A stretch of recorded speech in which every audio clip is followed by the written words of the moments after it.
I became a millionaire at 34 by copying what smart rich people do. And now this series is about breaking down their lifestyle and financial habits so you can copy them too.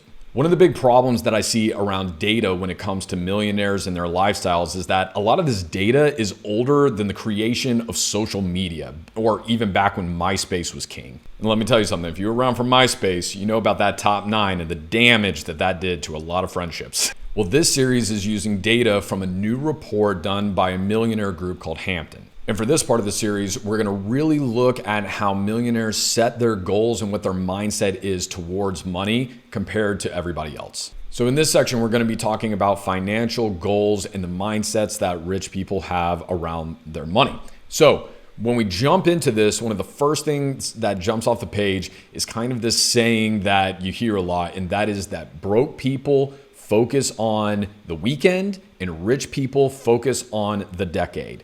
And this really tends to kind of play into that. So this is talking about their current net worth right here.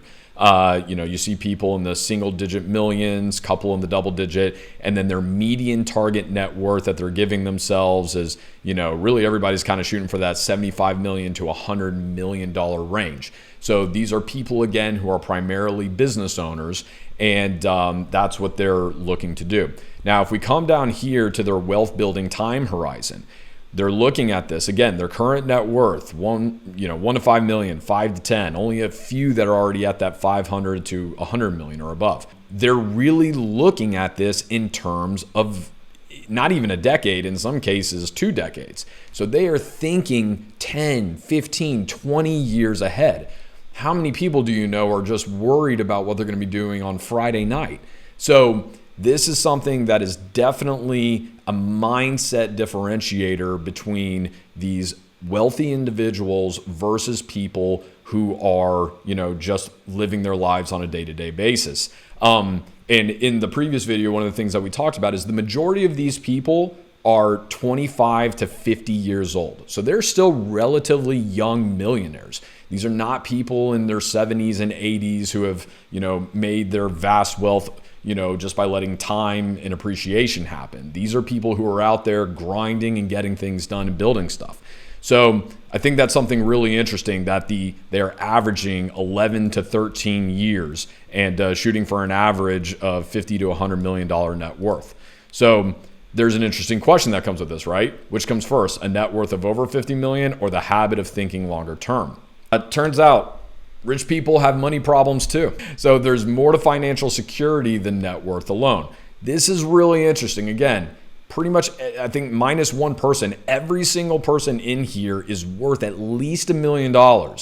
And one of the top reasons behind their financial goals was security and financial independence. Now, I know there's a lot of people who are watching this video right now going, dude, I've got like $50 in the bank. What in the world is these people's problems, right? Well, this is something to where these millionaires are not different from the rest of everybody else, right? Because it turns out they have insecurities, they have weaknesses, they make errors and mistakes along the way. To err is human kind of comes to mind. So look at this. So obviously, when we come and we look at this, the lower the net worth, the more security and financial independence was part of, their financial target that they picked. But look at this. We have people that have a 10 to $50 million net worth, and a quarter of them are still saying that's the number one driver. How can that be your number one driver when you can literally fly private and live anywhere you want in the world, right? So I think what this shows is that money at the end of the day does not fix the internal fears and insecurities that we have as humans. And I think that's a huge lie that we tell ourselves, oh, once I have this much money, once I'm earning this much income, once I have this much saved or invested, then I'll feel secure. Then I'm going to feel confident in, the way that my life is going. And I'm sure that, there is a certain element to that. In fact, I actually know that when people cross the $100,000, $100 million, but $100,000 net worth, they report a dramatic shift in their mindset because of the habits and the characteristics that they have to develop in order to get there. So there's definitely something to this from a differentiation standpoint, but also an element of just admitting the fact that these people are human just like everybody else. And having more money doesn't necessarily fix a lot of the internal and emotional struggles that we have with it. The next thing, no surprise here, generational wealth. When I work with people in my mastermind, we are constantly talking about this.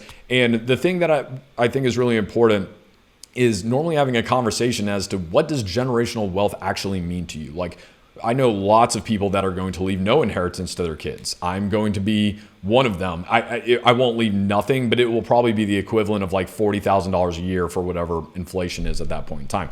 It's not going to be enough to live a life of luxury on, because I don't want that for them. I don't want them to feel so comfortable that they lose the drive to do something that they're passionate about and work hard. So what is generational wealth, I think is a really important conversation that needs to be had. And then arbitrary was the next one. It's like, hey, at this point, I understand the fact that I'm super rich and I just need a number to shoot for. So I think that's great. But yeah, I thought that was really interesting.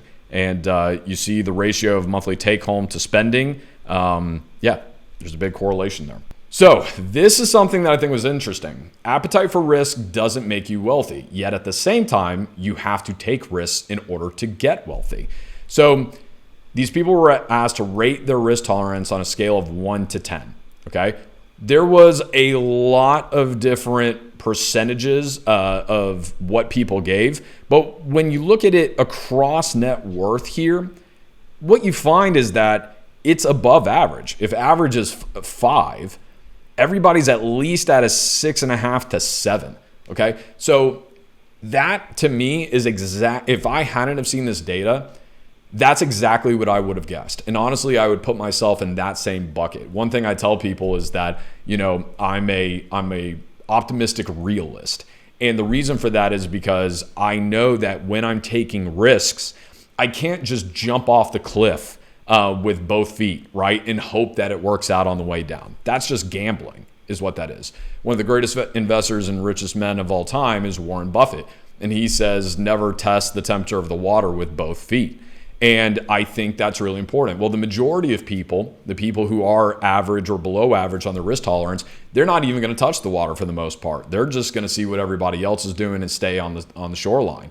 But people that are doing a 7.5, they're the ones, the 6s, 7s, and 8s on the risk tolerance scale, they're going and they're actually dipping a foot in, and they're seeing how cold the water is, and they're seeing what it looks like and how deep it is, and the best places to jump. People that are the 10s, they're the ones that just go running straight in and jump in with both feet.